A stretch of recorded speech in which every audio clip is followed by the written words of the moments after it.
Bismillahirrahmanirrahim. Assalamualaikum warahmatullahi wabarakatuh dan selamat malam. Di kesempatan ini saya mengambil kesempatan terlebih dahulu untuk mengucapkan salam maudhu Rasul kepada semua penonton Wacana Sinar pada malam ini. Siri yang ke-299. Hanya satu lagi berbaki untuk kita menggenapkan 300 siri Wacana Sinar. Terima kasih kepada kesetiaan anda bersama kami dalam Wacana Sinar.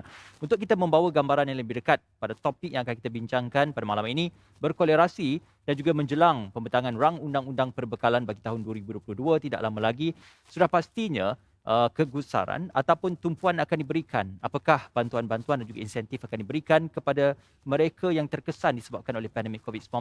Bukan sahaja kepada golongan berpendapatan rendah, tetapi berpendapatan sederhana dan juga tinggi dalam kategori M40 dan juga T20. Untuk kita menggambarkan topik kita pada malam ini iaitu dari T20 ke M40. Apakah kesudahannya? Saya memperkenalkan tetamu untuk bersama dengan kita pada malam ini. Terus saja bersama dengan kita adalah Tuan Aminuddin Yahya. Bersama dengan kita. Assalamualaikum. Selamat malam Tuan. Apa khabar? Waalaikumsalam. Terima kasih juga di ujung sana Dr. Muhammad Afzal Nizam. Apa khabar Doktor? Sekali lagi kita bersua. Dan secara penerimaan dalam talian bersama dengan kita adalah Puan Irma Fatimah. Apa khabar? Assalamualaikum Puan. Waalaikumsalam warahmatullahi. Alhamdulillah, terima kasih sudi bersama kami dalam Wacana Sinar pada malam ini. Molek kiranya saya teruskan dan juga saya mulakan wacana bersama dengan Tuan Aminuddin. Ini satu perihal yang kita gambarkan betapa impak pandemik COVID-19 memberikan satu kesan yang tidak terjangka oleh keseluruhan, bukan sahaja di peringkat tempatan tapi juga di peringkat global. Persoalan tentang mereka yang selama ini selesa dengan pendapatan T20 kini bukan sahaja merudum kepada M40 tetapi ada juga yang merudum kepada B40 sehingga kan terpaksa menagih bantuan kerajaan. Jadi bagaimanakah situasi pemulihan ini boleh kita nampak ataupun boleh kita gambarkan selepas beberapa sektor ekonomi dan sosial dibuka? Tuan Aminuddin. Terima kasih pengurusi majlis dan rakan panelis. Seperti yang disebut tadi bahawa isu pandemik ini, masalah ekonomi isu yang universal. Ya. Universal dan dikatakan tidak ada orang yang dapat elakkan sama ada dalam peringkat lokal maupun peringkat internasional. Lebih-lebih lagi pada industri yang khusus kepada melibatkan tentang pelancongan dan servis industri ini antara yang terkesan dengan ekonomi yang ada hari ini. Dan kita maklum bahawa dalam kenyataan-kenyataan akhbar semenjak pandemik ini sudah ada 10,000 lebih syarikat yang telah gulung tikar, yang bankrupt, dan dimaklumkan juga oleh pihak menteri juga bahawa awal tahun 2022 ada sekitar lebih kurang 100,000 lebih syarikat yang akan menghadapi masalah keuangan apabila habisnya moratorium. Jadi itu angka kita kata usahawan, kita kena multiply kepada 4 bermakna kaki tangan dia dan juga keluarga dia. Jadi golongan ataupun manusia yang terlibat dalam masalah ekonomi, kita boleh gambarkan mungkin sampai mencecah pada 500,000 orang akan menghadapi masalah. Dan kita lihat bahawa bukan saja M40, jadi T20 juga sudah terkesan menghadapi kegawatan ekonomi ini. Kita tak dapat nafikan memang ada bantuan-bantuan daripada kerajaan, insentif dan sebagainya. Tapi kita tahu bahawa insentif ini yang pertama kebanyakannya one off insentif. Yang kedua kita tengok di sini ada masalah sedikit dari segi pentadbiran. Ini hasil perbincangan saya dengan usahawan-usahawan. Apabila bantuan itu diberikan kepada institusi keuangan, terdapat kita kata problem, masalah apabila nak mengagihkan kepada usahawan-usahawan Bumi Putera terutamanya. Sama ada kesalahan itu berlaku pada usahawan Bumi Putera disebabkan kemungkinan dokumen-dokumen itu tidak dapat disediakan. Birokrasi? Dan juga disebabkan birokrasi. Jadi akhirnya yang saya dimaklumkan daripada ratusan juta yang diberikan, hanya 20% saja didapatkan pada Bumi Putera. Mana 80% lagi kepada bukan Bumi Putera. Bagi saya ini satu isu yang sangat besar. Maknanya insentif, galakan yang diberi oleh kerajaan, bantuan yang diberikan itu tidak sampai kepada golongan yang betul-betul memerlukan. Jadi sebab itu kita mencadangkan, saya bersama dengan kawan-kawan terutama Dewan Perniagaan Melayu, bahawa kerajaan kena ada satu pemantau dalam konteks ini yang real, supaya bantuan yang diberikan itu benar-benar sampai kepada golongan yang disasarkan yang menghadapi masalah.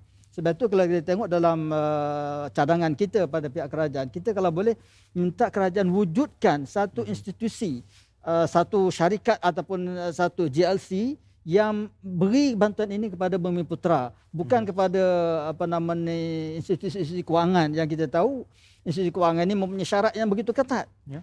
Dan kita tahu masalah Bumiputera ini antara utamanya kadang-kadang masalah dokumentasi.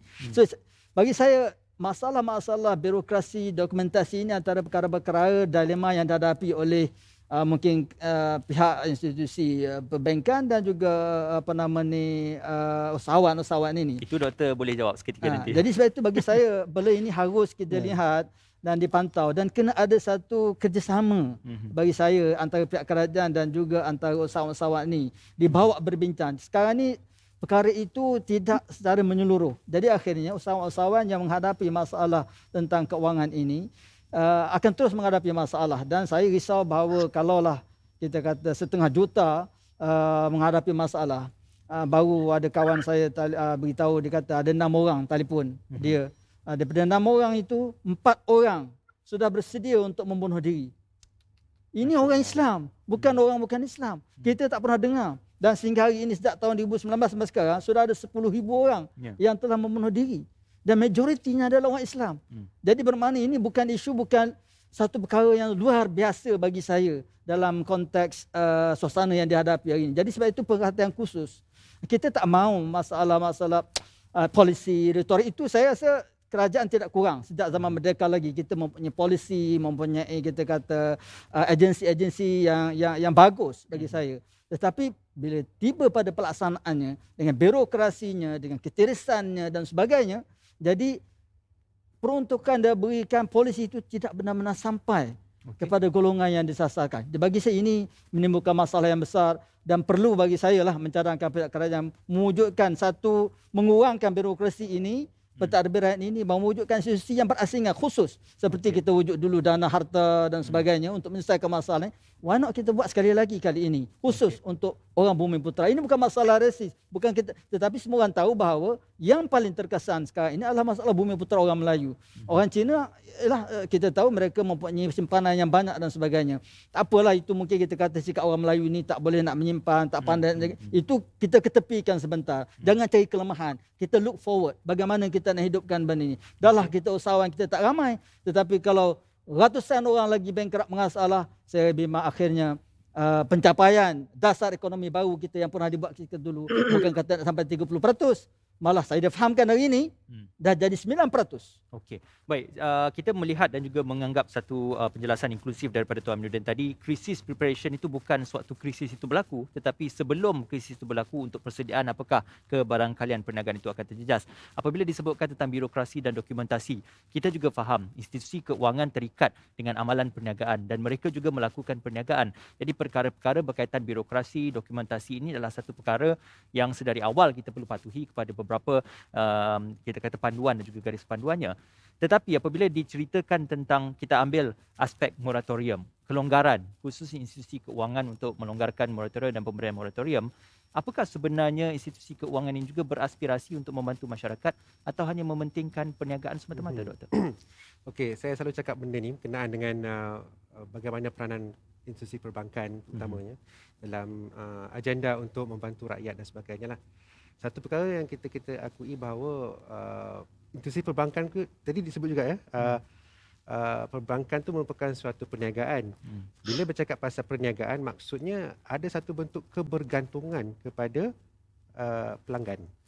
Dari di sini sebenarnya pihak perbankan juga sebenarnya perlu mempunyai suatu hubungan yang simbiotik bersama pelanggan mereka.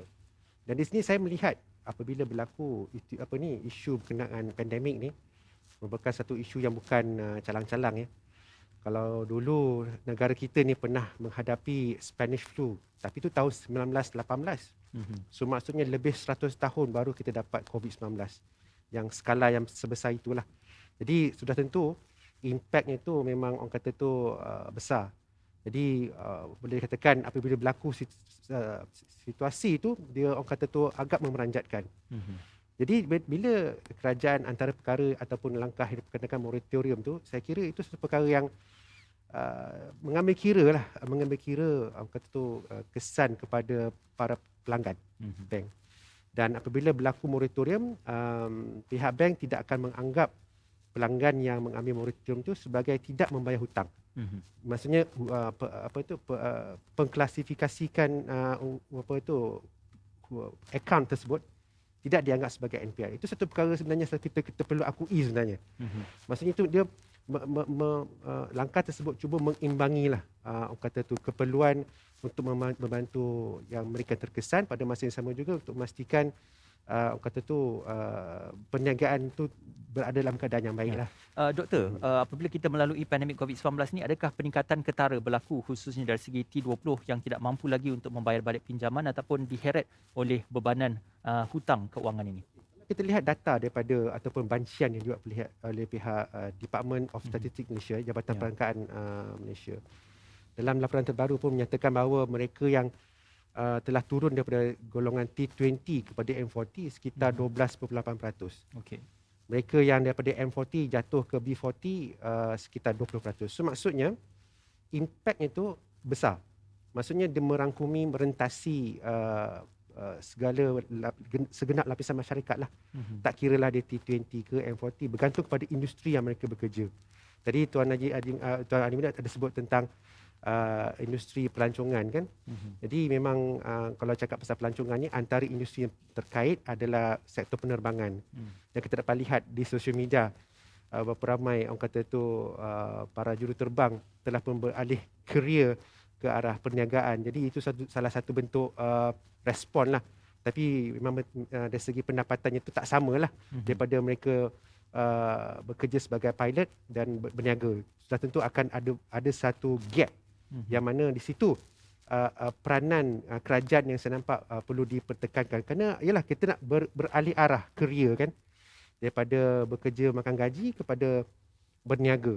Sudah tentu akan ada orang kata tu lompang-lompang yang perlu ditutupi, walaupun mungkin T20 tu ada modalnya kan, tapi dari segi pelaksanaan perniagaan tu saya kira because perniagaan ni bukan sesuatu yang mudah sebenarnya.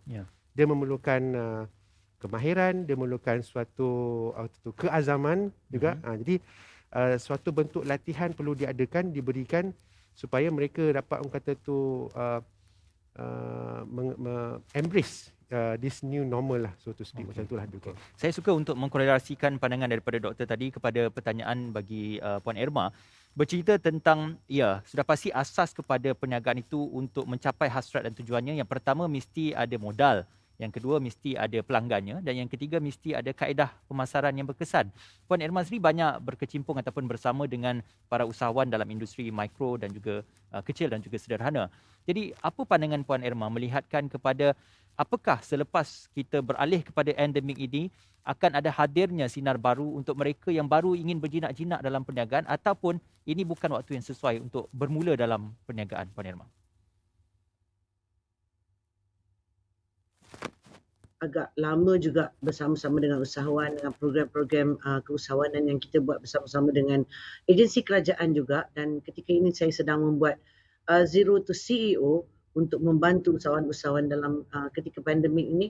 Dan sebenarnya dan sesungguhnya sebelum pandemik juga, masalah orang kita ini adalah masalah mengambil sambil lewa tentang perniagaan. Kerana itulah banyak di kalangan usahawan-usahawan tidak dapat orang kata menikmati bantuan-bantuan kerajaan dari beberapa agensi-agensi yang sedia ada. Jadi orang yang sama saja sebenarnya yang memohon bantuan itu, kerana orang itulah yang ada account bank, yang ada yang audited account, yang ada company.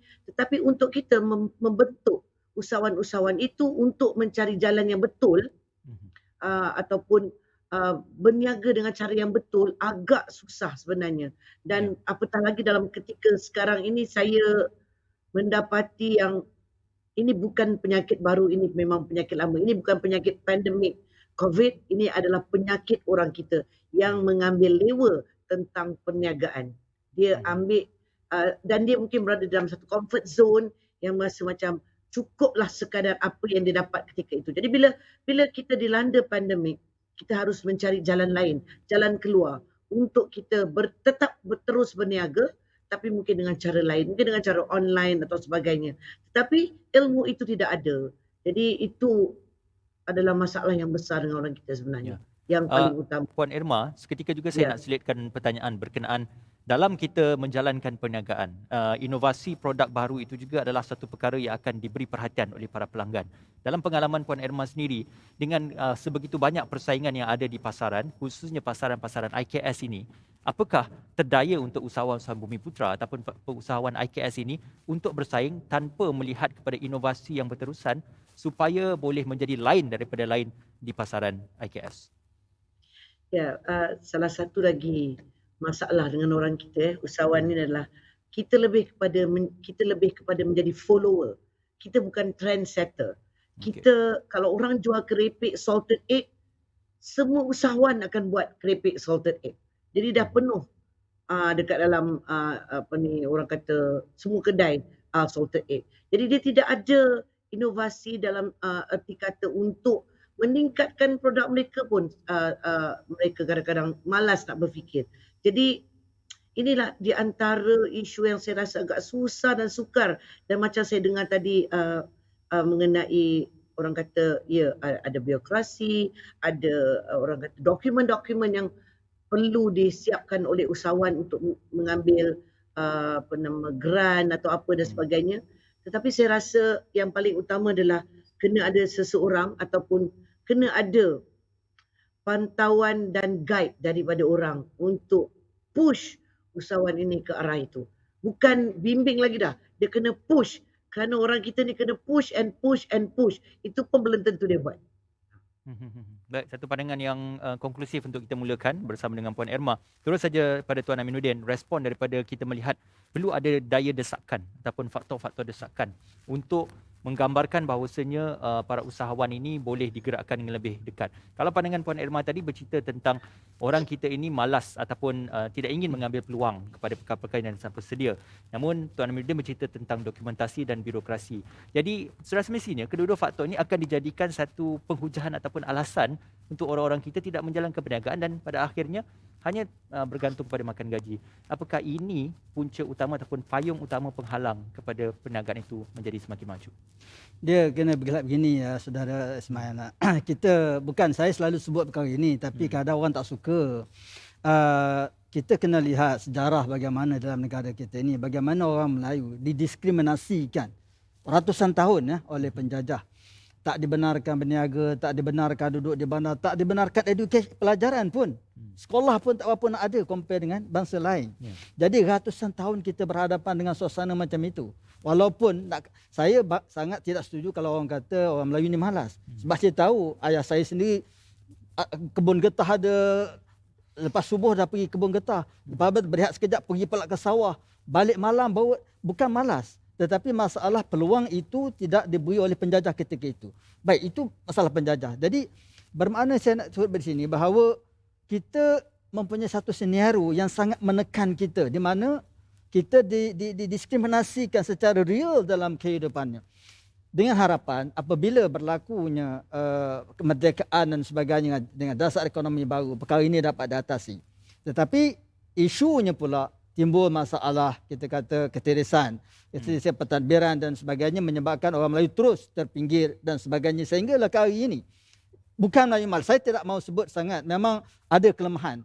Saya membuat akaun, saya tahu orang Cina pun ada masalah akaun, menyediakan dokumentasi super jasa sebenarnya.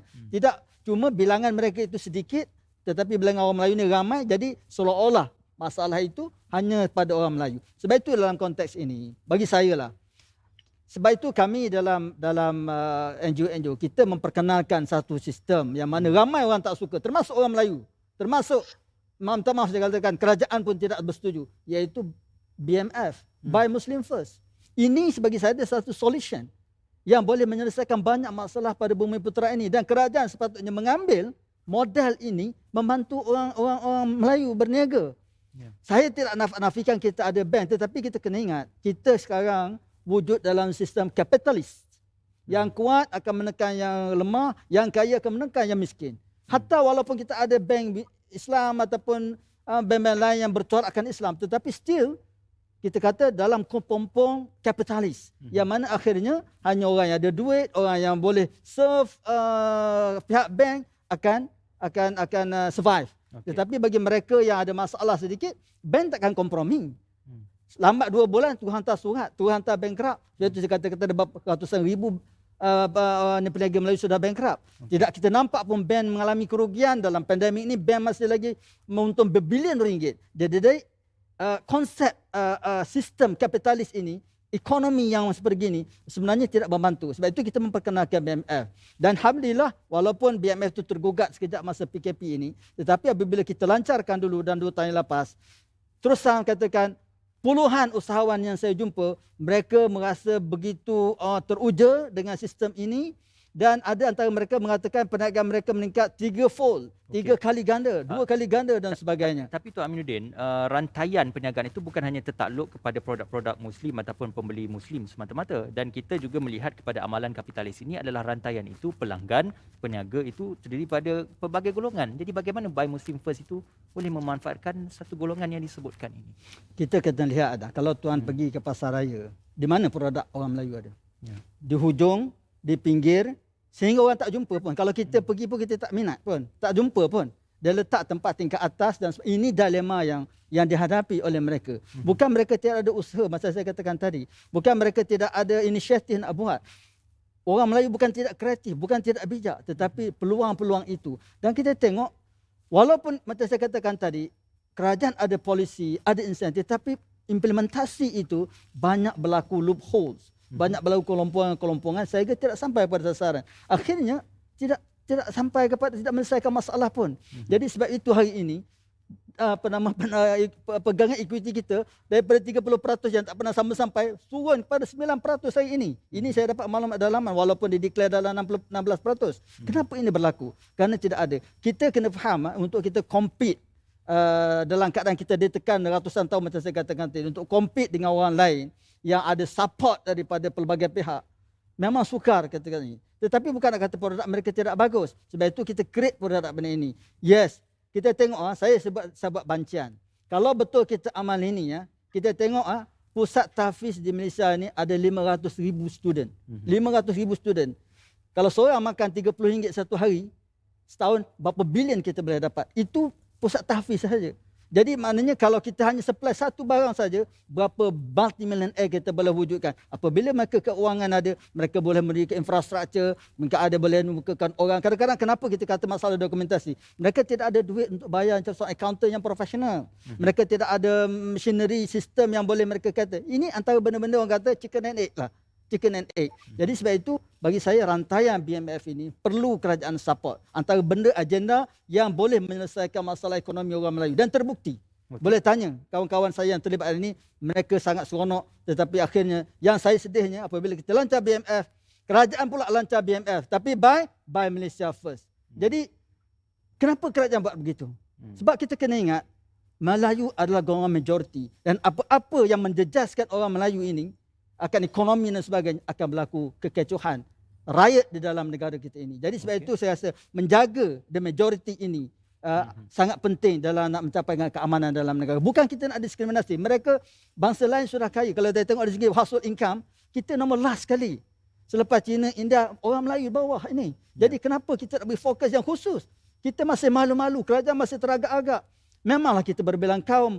Betul, kita tak nafikan, tetapi mereka sudah ada satu kapasiti yang besar. Ini yang masalah yang terancam ini. Yang miskin, yang bankrupt orang ini, majority 80% pada di sini. Jadi ini yang harus lebih fokus pada kerajaan. Dan kalau kita boleh samakan benda ini dari segi income-nya, insya-Allah. Tetapi sekarang kita tengok, the income gap itu, jurang pendapatan itu antara orang Melayu dengan bangsa-bangsa lain semakin hari semakin melebar. Dan saya jangka, 30 tahun, 40 tahun akan datang, Melayu hanyalah menjadi pengemis dalam negara sendiri. Ini bagi saya satu benda yang kerajaan kena fikir secara serius bagaimana nak membantu. Dan kita sebagai NGO sanggup bersama dengan kerajaan. Jangan kita kata apa, negatifkan inisiatif kita. Kita bukan nak mengenepikan orang lain, tetapi kita nakkan bangsa kita supaya semua mendapat kesejahteraan ekonomi yang mampan, supaya lahir satu masyarakat, komuniti yang sejahtera. Ya, tidak salah affirmative action itu diambil mengutamakan sesuatu bangsa, tidak bermaksud kita mengabaikan kepentingan bangsa yang lain juga. Terima kasih kepada Tuan Aminuddin. Kita nak berehat seketika, semuanya kembali dalam Wacana Sinar.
Bersua kembali dalam Wacana Sinar, topik yang kita bincangkan pada malam ini dari T20 kepada M40. Kalau tadi kita banyak berfokuskan kepada kesenjangan pendapatan, terus saja kepada Dr. Afzal Nizam, kita melihat kesenjangan pendapatan khususnya apabila berlaku krisis-krisis kesihatan dan juga krisis ekonomi.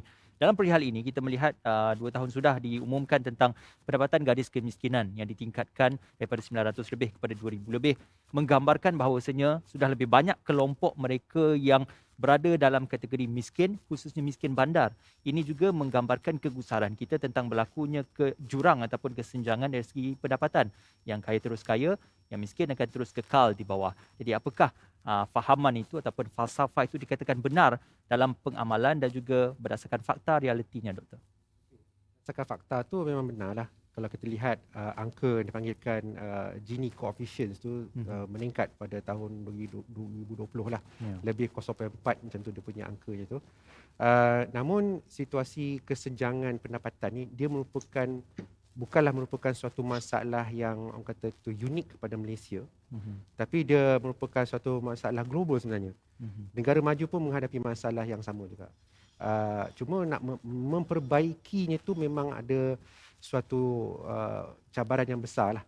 Di sini tadi disebut tentang kelemahan sistem kapitalis. Saya rasa sistem kapitalis tu sebenarnya telah pun diakui dia punya kelemahannya tu, dan disebabkan itulah kalau kita lihat United Nations bangsa-bangsa bersatu mengamalkan apa yang dipanggil Sustainable Development Goal SDG. Ada lebih kurang 17 dia punya targetnya tu, objektifnya tu, antaranya berkenaan dengan pendidikan, kemiskinan lah pada tahun 2000.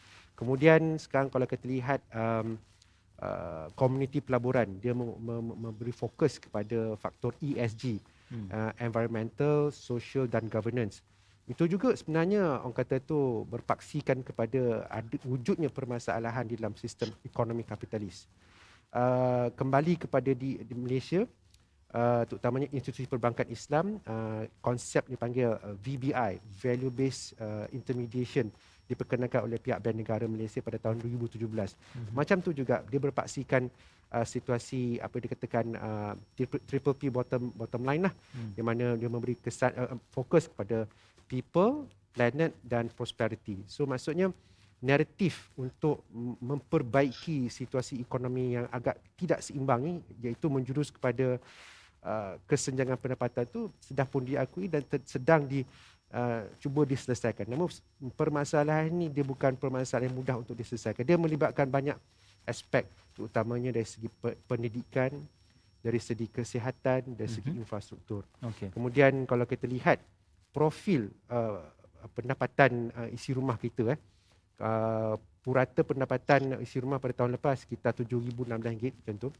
Tetapi dia punya sumbangan pecahan-pecahannya ada 4. Pertama, pendapatan bergaji, kemudian ada bekerja sendiri, kemudian bayaran pindahan seperti BPN dan sebagainya, kemudian yang keempat pelaburan dan hartanah lah. Saya melihat sumbangan ataupun nisbah bekerja sendiri tu kepada pendapatan isi rumah semakin meningkat. Contoh kalau pada tahun 2016 tu sumbangan ataupun nisbah bekerja sendiri tu sekitar 15.6%. Pada tahun lalu dia meningkat kepada 17.4%. Maksudnya apa? Maksudnya sebenarnya rakyat Malaysia ni sedang perlahan-lahan secara beransur-ansur berkecimpung dalam perniagaan. Dan ini dapat kita saksikan di dalam social media, di mana kita dapat lihat banyak perniagaan-perniagaan dijalankan atas talian dan sebagainya. Dan bila berlaku pandemik itu, perkara itu dipercepatkan lagi lah prosesnya tu. Di sini saya rasa banyak aspek ataupun dasar yang boleh kita gemblengkan. Tapi saya nak kaitkan dengan apa yang telah orang kata tu pengalaman Bank Islam ni lah, berkenaan dengan bagaimana kita nak menggarap ataupun menggalakkan lagi rakyat Malaysia untuk berkecimpung dalam bidang perniagaan. Kalau kita ingat tahun lepas apabila Perdana Menteri memperkenalkan pakej rancangan ekonomi, antara perkara yang diumumkan adalah program iTekad.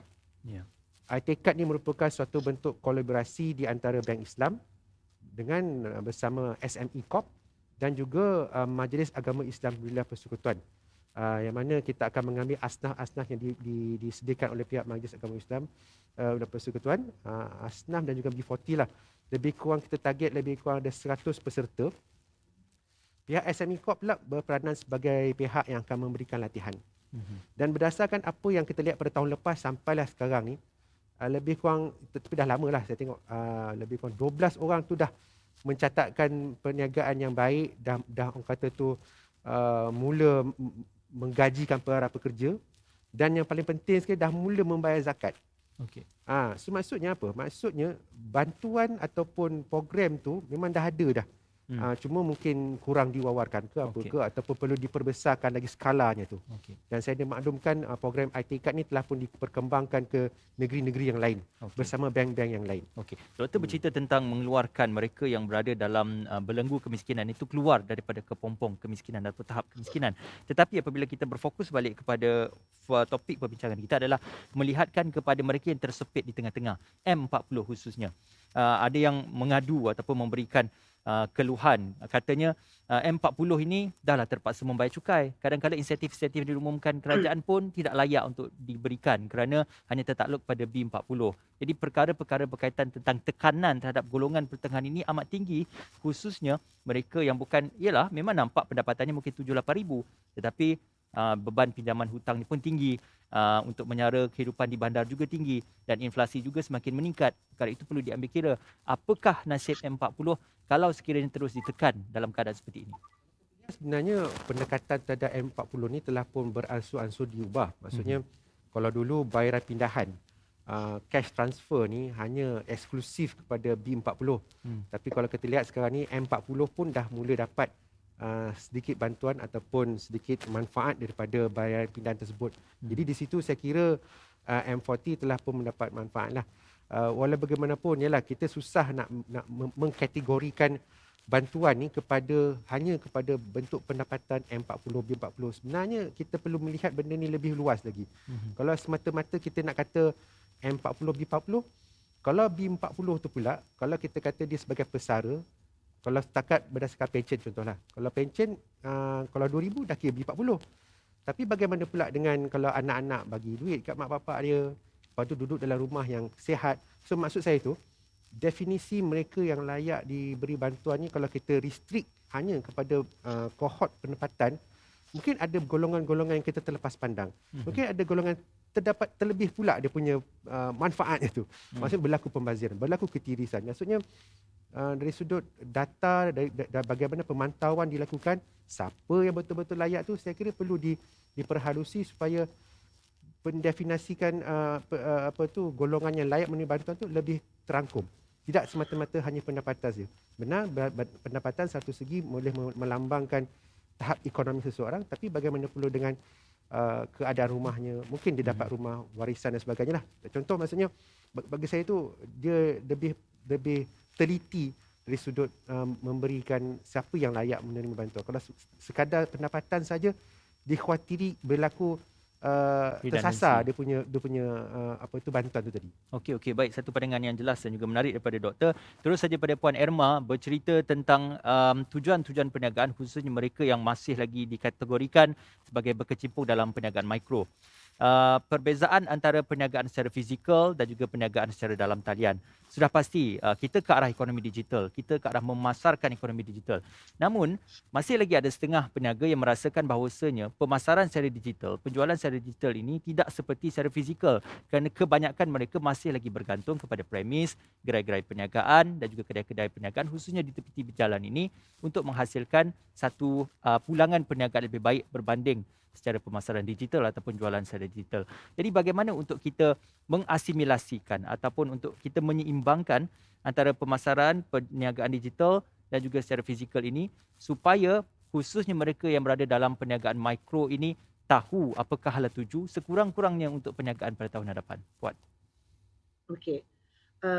Saya sebenarnya mula berkecimpung dalam retail business ni adalah bila saya buat drama Mak Chun lah. Baru saya OEM produk dan kemudian baru saya kenal buka kedai dan baru saya belajar online bagaimana bisnes di dalam online dan sebagainya, dan beberapa platform yang kita ketahui, dan juga melalui program yang kita buat sekarang antara Zero to CEO ini yang kita guide pelajar participant usahawan-usahawan dengan 10 mentor-mentor dengan ilmu online dan offline-nya.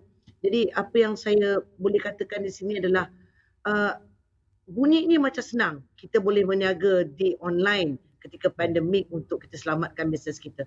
But it's not as easy seperti apa yang kita katakan. Kerana ada banyak ilmu yang perlu kita tahu tentang selok-belok dan teknik di dalam online bisnes ni. Bukan boleh main redah saja. Dan kena ada usaha yang kuat daripada usahawan tu sendiri. Dan macam saya katakan, saya sangat tertarik dengan Cik Aminuddin punya perjuangan iaitu BMF, Buy Muslim First. Dari situ datangnya semangat saya untuk memperjuangkan dan memartabatkan produk-produk IKS. Kerana itulah lahirnya drama Mak Chun, kerana itulah saya mengambil inisiatif untuk masuk ke sebuah orang kata supermarket besar, dan apabila saya berjumpa dengan orang owner of the supermarket, kebanyakan mereka mengatakan mereka hilang kepercayaan kepada produk-produk IKS kerana capacity dan konsisten dalam supply barang kepada mereka. Dan memang saya juga sakit hati bila saya tengok produk-produk IKS letak dekat atas, dekat bawah dan sebagainya. Makanya bila saya masuk ke dalam sebuah supermarket besar ini, iaitu Aeon, kita dapat masuk ke semua Aeon dan kita minta rack khusus untuk produk-produk di bawah bumbung Mak Chun, tetapi kita ada lebih kurang 300 SKU IKS. Dan mereka ini juga di kalangan usahawan-usahawan yang mencuba nasib juga di dalam online. Saya nampak apabila pandemik berlaku, online itu adalah tempat untuk menyelamatkan keadaan. Tetapi tak semua orang tahu dan bagaimana dan cara yang betul untuk menggunakan online itu. Dan it goes back to ilmu juga. Dia perlu ada ilmu yang betul untuk kita orang kata penetrate masuk ke dalam online itu. Puan Irma, juga sedikit respon daripada Puan berkenaan, ya ada juga pelanggan yang juga mengatakan nama sahaja Muslim Produk ataupun Bumi Putra Produk, tapi harganya itu tidak mesra Bumi Putra ataupun tidak mesra Muslim. Malah harganya itu dilihat sebagai, ya ada banyak lagi pilihan harga-harga yang lebih murah ataupun menarik. Jadi disebabkan itu, produk-produk itu menjadi terasing dan tidak menjadi pilihan kepada para pelanggan yang ada di luar sana. Okey. Dia apa bisnes juga. Kita usahawan yang baru, kita kena fikir untung. Player kat luar sana yang besar, hebat, dah ada brand, diorang tak perlu lagi bersusah payah untuk buat marketing. Kerana barang diorang go for volume. Diorang dah penetrate satu Malaysia. Tetapi kepada usahawan yang baru ini, keuntungan bila retail tak banyak. Mereka harus fikir tentang retail, tentang keuntungan juga. Kerana mereka ada tanggungjawab untuk nak bayar pekerja, nak bayar tempat, nak bayar bahan mentah dan sebagainya. Jadi kita baru. Kita tak mampu kita nak lawan dengan player-player, gamer-gamer yang besar-besar yang dah ada brand kat luar sana. Tetapi bukan bermakna harga kita jauh lebih daripada mereka. Tak. Saya rasa lebih kurang saja. Taklah tinggi sangat atau double atau triple. Bagi saya, harga tetap lebih kurang sama. Apa yang saya tengok daripada IKS saya. Cuma mungkinlah kerana barang baru, brand baru, orang kurang yakin untuk beli. It takes time untuk meyakinkan orang untuk menukar daripada brand A kepada brand B ni. Bukan mudah. Dan saya yang orang kata artis, ada brand Mak Chun, keluar TV dah 5 tahun, tetapi saya masih berterusan untuk mempromosikan brand saya. Baik. Terima kasih Puan Irma. Terus saja Tuan Aminuddin bercerita tentang bagaimana kita menghasilkan produk-produk yang boleh diterima ataupun variasi produk di pasaran. Kalau kita lihat gambaran secara asasnya lah, produk Bumi Putra ini kebanyakannya kalau sama ada makanan, produk-produk kecantikan, produk kosmetik ataupun pakaian. Itu antara yang banyak dikatakan sebagai tumpuan utama bagi jenis-jenis produk yang dipasarkan. Namun, apabila berlakunya lambakan perkara itu, seperti yang diceritakan oleh Puan Irma tadi, ia membangkitkan satu pasaran yang mungkin akan berlakunya pasaran itu akan hanya terhenti ataupun berjeda di situ saja. Apakah perlunya usahawan ini untuk melihat satu penambahbaikan, evolusi ataupun melihat kepada produk-produk baru yang boleh dipasarkan, khususnya untuk melihat inovasi itu boleh diteruskan? Okey, saya nak memberi sebelum saya jawab pada persoalan saudara tadi. Yang pertama, hasil kajian daripada Majlis Tindakan Ekonomi Orang Melayu, 59% orang Melayu berada di bawah kemiskinan tegar. Kemiskinan tegar ni maknanya kais pagi makan pagi lah, itu istilahnya. Jadi ini satu senario yang kita hadapi. Balik pada persoalan bagaimana kita nak melahirkan kemungkinan produk-produk lain dan sebagainya. Sebenarnya bagi saya tidak perlu peringkat sekarang ini. Kerana apa yang ada sekarang ini masih lagi tidak mampu di cater oleh produser ataupun pengeluar-pengeluar makanan, pakaian dan sebagainya oleh Bumiputera. Apa kelemahan yang berlaku ialah sebagaimana yang disebut oleh Puan Elma tadi. Kadang-kadang mungkin produk itu agak mahal sedikit. Walaupun bagi saya bila saya buat survey sebenarnya banyak surga saya pergi ke kedai-kedai ni. Tak semualah sebenarnya produk orang Islam ini, orang Melayu ini mahal daripada orang lain. Ini cuma adalah satu retorik ataupun satu propaganda yang dibuat oleh setengah pihak untuk merendahkan ataupun menghancurkan bisnes orang Islam ini, orang Melayu ini. Jadi tidak semua sebenarnya. Tetapi kalaupun ada berlaku, kerana kita tidak ada satu chain of business, tidak ada satu rangkaian bisnes daripada producer sampailah kepada retailers. Ini kita kelemahan kita. Sebab itu kalau kita buat misalnya susu lah, semua raw material itu adalah daripada orang lain. Dan kita tahu bahawa kadang-kadang harga yang diberikan kepada Bumiputera ini lain dengan harga yang diberi pada orang lain dan kaum mereka. Jadi ini menyebabkan produk-produk itu menjadi terpaksa. Bukan kerana mereka mahu dimahalkan, tetapi terpaksa dilebihkan sedikit. Tak banyak pun. Cuma kita kadang-kadang terlalu fobia. Lebih 10 sen pun kita dah riuh sekampung. Sedangkan kalau kita tidak bantu, siapa lagi yang nak bantu? Dahlah kita dapat marketing yang di tempat yang disebutkan tadi, rak yang dah tak berkenaan dan sebagainya. Sebab itu bagi saya, antara penyelesaian perkara ini ialah kita kena develop ataupun kena bentuk satu rangkaian bisnes daripada producer sampai ini. Saya dah calculate dengan kawan-kawan, kita memerlukan lebih kurang 2 bilion untuk satu produk itu daripada producer ini sampailah kepada retailer ini, consumers ini. Kerana banyak kena buat macam-macam lah, all the process itu, banyak raw material dan disebabnya. Jadi ini bagi saya satu benda yang harus dibuat kajian oleh pihak kerajaan. Walaupun kerajaan ada, saya pun heran kadang-kadang kerajaan cuba untuk membuat rangkaian ini tetapi masih lagi tidak berjaya. Mungkin disebabkan oleh ketirisan dan sebagainya. Contohnya, dulu kita selalu ataupun sampai sekarang pun kita dihebohkan tentang bagaimana orang tengah ini sehingga nelayan yang bawa ikan daripada laut sampai ke pantai dah ada orang tengah ambil, jadi orang tak boleh masuk campur. Jadi sebab itu kerajaan wujudkan LKIM dan sebagainya, agensi-agensi. Ada pun pasaraya daripada farma dan sebagainya untuk pertanian ini. Tetapi masih lagi gagal nak menghapuskan orang tengah ini. Kemungkinan disebabkan oleh ketirisan, pentadbiran, implementasi itu bagi saya masalah. Jadi sebab itu bagi saya kena lantik orang, selalu kita suarakan orang yang betul-betul mahir, bukan orang politik, bukan orang yang ada kepentingan dan sebagainya untuk handle GLC ataupun institusi yang boleh menghapuskan orang tengah ni. Kenapa tidak boleh? Saya yakin benda itu bukan begitu sukar.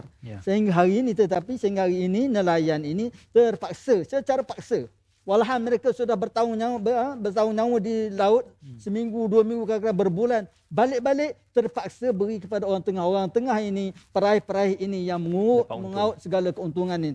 Jadi bila sampai kepada orang lain, jadi harga dah jadi macam itu. Kita hilang. Jadi bagi saya, kena wujudkan satu rangkaian ini daripada producer sampai dari retailers. Barulah bagi saya kita boleh compete. Dan ini memerlukan satu peruntukan yang besar. Sebab itu saya harapkan dalam bajet ini ataupun dalam RMK ke-12 ini, perkara ini boleh dilihatkan. Kerana saya tengok antara benda yang difokuskan oleh kerajaan dalam rancangan Malaysia ke-12 ini adalah masalah ekonomi. Dan bagi saya ekonomi ini sebenarnya sangat luas. Daripada jual kopok sampailah kepada bisnes yang kata-kata besar, oil and gas dan sebagainya. So bagi saya kena ada satu pengkhususan melihat di mana elemen-elemen ataupun bidang-bidang yang strategik untuk penguasaan Bumiputera tadi, yang supaya equity kita dapat ditambahkan daripada sekarang ini 9% kepada insya-Allah 30%.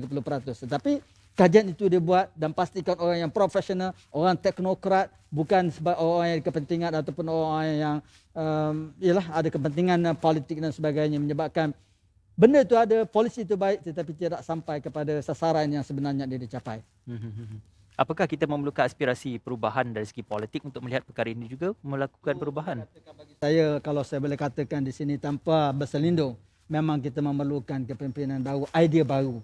Sebab satu saya sebut kalau diberikan beruang di sini. Satu yang saya nak sebut di sini. Apabila saya baca secara detail sebenarnya rancangan Malaysia ke-12 ini.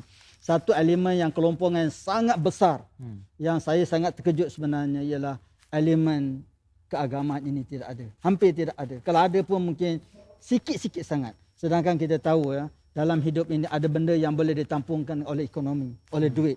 Tetapi ada boleh ditampungkan dengan agama. Macam saya katakan tadi, apabila ada suara bersedia untuk membunuh diri, kenapa? Kerana tidak ada elemen agama itu. Tetapi kalau agama itu kuat, benda ini boleh ditampung. Jadi saya tengok ekonomi, agama, sebab teori negara yang harmoni ini sebenarnya bukan baru. Telah dibuat oleh Al-Mawardi ratusan tahun dahulu. Antara elemen yang besar di samping kekuatan ekonomi yang ada, dia ada 6 ciri. Salah satu kekuatan ekonomi, tetapi yang fundamental sekali ialah kekuatan agama ini. Dan ini pada orang Islam. Jadi ini harus dikuatkan supaya berlaku keselarasan, keseimbangan dalam membentuk negara kita yang harmoni ini, supaya semua pihak dapat merasai kenikmatan ekonomi, kebahagiaan kehidupan itu bersama, bukan hanya dikuasai oleh satu-satu pihak saja. Ya, kemakmuran itu dikongsi bersama. Tuan Amiruddin, kita nak berehat seketika. Selepas ini kita akan bersama dengan Dr. Hafzan Nizam kembali selepas ini dalam Wacana Sinar.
Bersua kembali dalam Wacana Sinar untuk kita bercerita tentang kategori pendapatan B40, M40 dan juga T20 yang mana berlaku penurunan dari segi T20 kepada M40, M40 kepada B40 dan apakah kesudahannya perkara ini. Terus saja kepada Dr. Hafzan Nizam, kalau digambarkan saban tahun pendaftaran syarikat-syarikat baru di SSM berlaku peningkatan. Juga boleh kita gambarkan tentang secara keseluruhan apa yang kita gambarkan tadi, sudah mula ramai yang berkecimpung dalam perniagaan ataupun syarikat-syarikat perniagaan mula dibuka dalam perihal walaupun pandemik dan sebagainya. Tetapi persoalannya, gaji minimum masih berada pada takat yang sama ataupun berada pada takuk yang sama. Jadi untuk kita melihat peningkatan pendapatan itu juga perlu dikolerasikan dan juga perlu bersama dengan pembukaan perniagaan-perniagaan baru. Apa guna kalau banyak perniagaan tetapi pendapatan tetap seperti itu untuk pendapatan gaji minimum? Apa mungkin respon daripada Dr. Hafzan? Okay. Pertamanya kita kena fahami kenapa dasar gaji minimum itu diperkenalkan. Kenapa ada gaji minimum? Kerana satu, pasaran buruh tu menghadapi ketidakcekapan untuk menentukan apakah kadar upah yang sesuai. Maka kadar upah minimum tu bertindak sebagai suatu bentuk intervensi ataupun caputan kerajaan untuk menentukan satu paras lantai berapakah gaji yang sesuai untuk diberilah. Kemudian kita kena faham juga sebenarnya hakikatnya kita perlu fahami dari segi pendapatan ni dia ada dua. Satu, pendapatan nominal, maksudnya nominal ni apa yang kita nampak lah. Seribu lah, 2,000 lah. Kemudian yang paling perlu kita perhatikan sebenarnya pendapatan benar. Benar tu maksudnya dalam arti kata apakah kita punya kuasa beli kita. Maksudnya mengambil kira faktor inflasi, mengambil kira faktor tingkat harga. Di sini peranan bagaimana sesuatu harga barangan tu ditentukan tu sangat-sangat penting. Tadi disebut tentang harga barang mahal dan sebagainya. Memang benar. Kalau kita lihat kadar inflasi daripada tahun 1985 sehingga tahun lepas, secara purata lah, kadar inflasi ini meningkat pada kadar 2.4% setiap tahun. So maksudnya setiap tahun kita punya kuasa beli itu akan berkurangan. Jadi di sini perlu ada suatu tindakan yang tuntas lah bagaimana kita nak melihat persoalan harga ni dengan lebih baik lagi lah. Kebiasaannya kita akan bercakap tentang subsidi, kita akan bercakap tentang kawalan harga dan sebagainya. Tapi jenis ataupun dasar sedemikian tu dah lama dah wujud. Tapi keberkesanannya masih lagi kita lihat macam sekarang lah. Mungkin kita perlu melihat bagaimana harga itu ditentukan. Mungkin kita patut melepaskan pasaran tu untuk ditentukan secara market driven lah. Tapi apa yang penting, pihak kerajaan adalah untuk menentukan mekanisme penentuan harga tu berlaku secara adil. Maksudnya tidak ada unsur-unsur penipuan, tidak ada unsur-unsur manipulasi harga, tidak ada unsur-unsur sorok dan sebagainya lah. Apa sahaja perbuatan yang boleh mengganggu penentuan harga pasaran di pasaran tersebut. Jadi itu sebenarnya patut kita tekankanlah. Kerana apabila harga tu berada dalam keadaan yang stabil, maksudnya adalah inflasi, keadaan inflasi yang baik, yang sederhana, maka pendapatan tu tak kira lah berapa pun. Tapi yang penting kuasa beli tu tadi. Kita bercakap tentang berapa nak dapat ni. Sebulan tu nak dapat gaji berapa kan?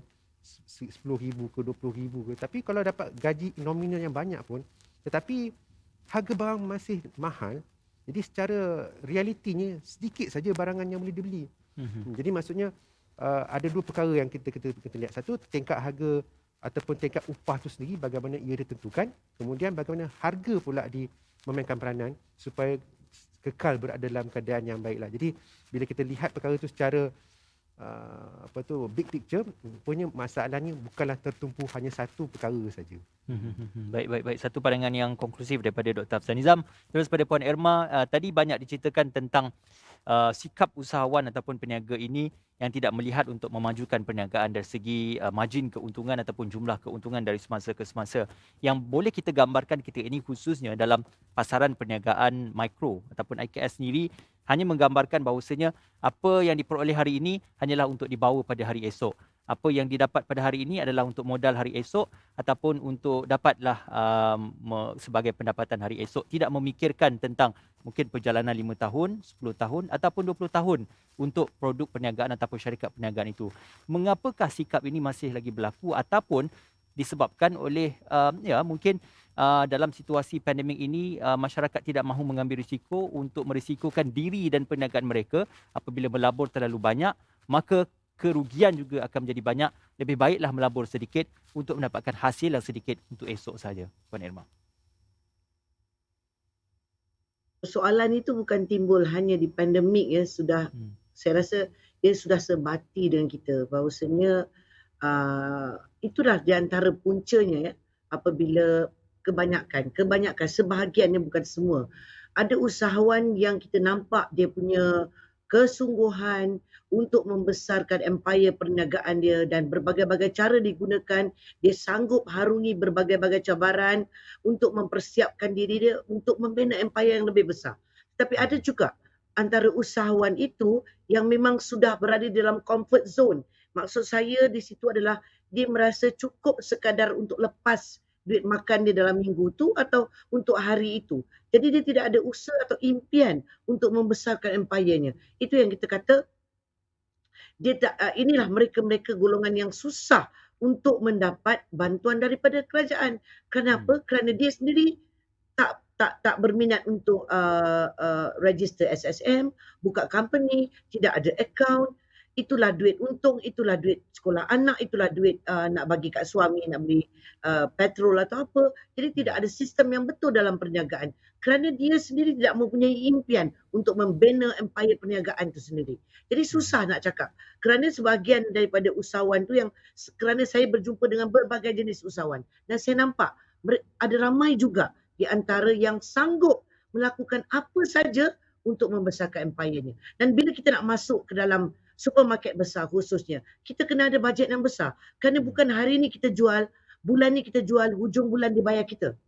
Kita kan ada modal pusingan dan sebagainya. Dan inilah dia di antaranya masalah besar kepada usahawan ni apabila mereka tidak sanggup menunggu sebulan atau 2 bulan untuk supermarket besar untuk membayar mereka.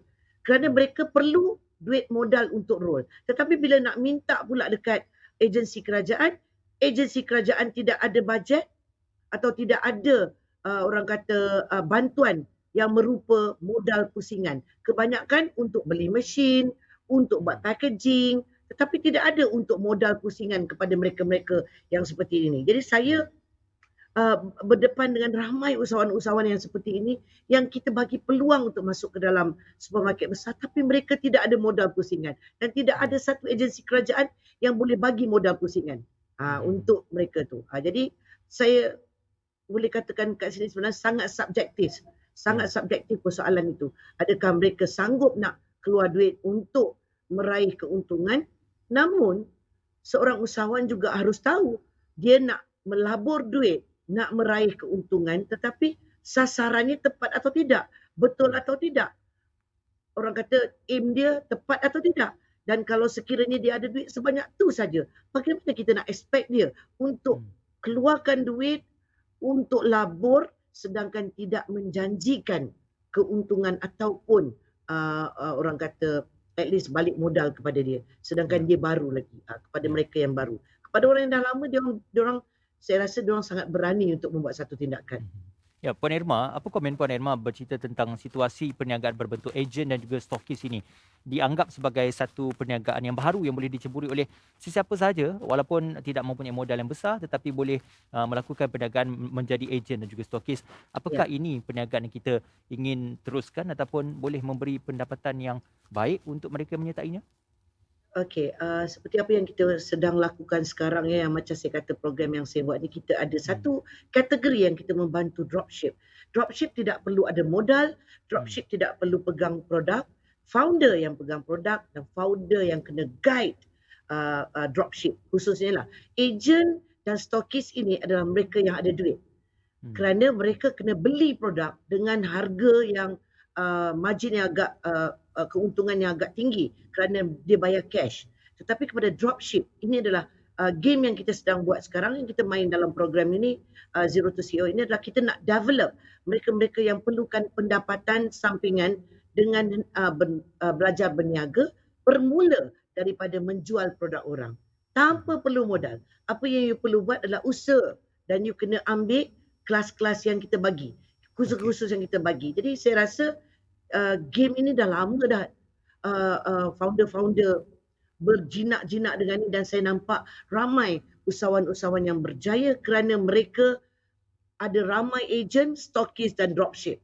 Dan salesnya melonjak-lonjak kerana ini adalah free marketing sebenarnya, especially to dropship. This is marketing, zero marketing. You tak payah bayar apa-apa, mereka yang akan jualkan produk untuk you. Ya, kaedah perniagaan itu lebih mudah. Terima kasih sekali lagi Puan Irma kerana bersama dengan kami. Salam Rasul juga diucapkan kepada Puan Irma dan juga keluarga dan juga terima kasih kerana bersama kami pada malam ini. Untuk menutup perbualan, mungkin terus saja bersama dengan kesimpulannya Tuan Aminuddin dan juga Doktor. Sedikit Tuan harapan mungkin menjelang rang undang-undang perbekalan 2022 ini, apa yang boleh diharapkan daripada melihat kepada penumpuan kepada mereka yang dikategorikan sebagai tersepit dalam kategori pendapatan, bukan saja pada usahawan tetapi mereka yang makan gaji juga. Satu je saya minta pada kerajaan, hidupkan balik affirmative action ataupun tindakan affirmative. Simple. Dan beri allocation yang sewajarnya 10 ataupun 20 bilion kepada golongan ini untuk diberikan bantuan dan buat satu institusi yang khusus kepada ini yang kendalikan oleh orang profesional, orang teknokrat, bukan orang politik. Saya sangat yakin kalau kerajaan serius, kerajaan ada political will untuk laksana perkara ini, kita akan dapat selesaikan. Jadi dengan syarat kerajaan kena bersungguh-sungguh untuk hidupkan balik affirmative action yang hari ini kita gagal untuk laksana nak capai ikuti punya ownership daripada 30 kepada 9%. InsyaAllah. InsyaAllah. Doktor, mungkin pengharapan Doktor untuk menjelang rang undang-undang nanti? Okey, pertamanya saya mengharapkan supaya diadakan satu one-stop center lah di sudut bantuan-bantuan kerajaan supaya para pencari bantuan tu akan mudah untuk mencari apa juga bentuk bantuan dari segi grant ke, dari segi microfinancing dan sebagainya supaya ia memudahkan setiap bantuan itu untuk disampaikan kepada golongan sasaran. Mungkin kalau boleh kita lihatkan apakah gambaran kepada pakej prihatin yang banyak dibelanjakan beratus bilion pada tahun 2020 hingga 2021, apakah kita memerlukan lebih banyak lagi perbelanjaan untuk menambung proses pemulihan ekonomi menjelang 2022 ini? Benar. Kalau kita lihat dari segi perbelanjaan kerajaan tu, saya kira akan kekal besar kerana peranan kerajaan sangat penting dalam ketika ini, yang mana walaupun ada wujud pemulihan ekonomi tapi pemulihan tu sangat-sangat vulnerable, sangat-sangat sensitif kepada perubahan.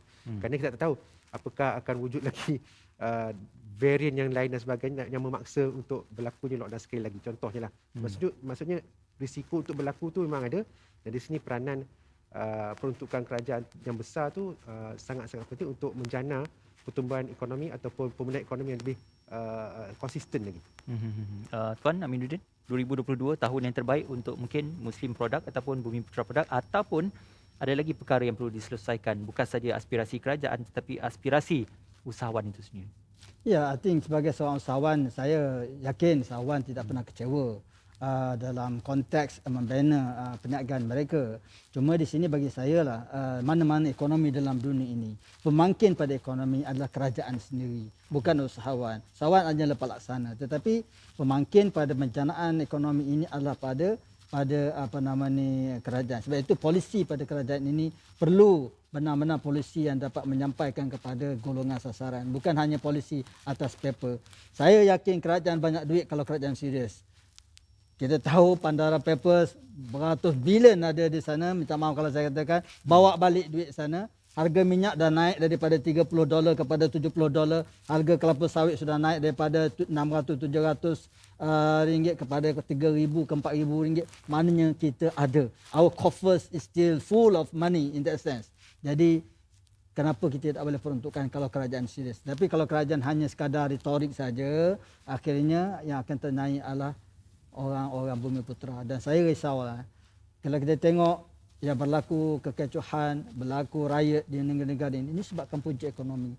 Jadi apabila golongan majoriti ini menghadapi masalah, apabila mereka tidak boleh makan lagi, itu yang kita dengar. Akhirnya mereka terpaksa mencuri sebagaimana yang dilaporkan dalam satu peristiwa di Petaling Jaya. Bila dia curi, dia ingat makanan rupanya makanan anjing. Kenapa? Dia tak pernah mencuri. Dia pergi masuk kedai, dia nak ambil makanan tapi duit tak ada. Dia ketika polis datang, dia terpaksa ambil makanan, merampas, tak sedar bahawa yang dalam makanan anjing. Kenapa?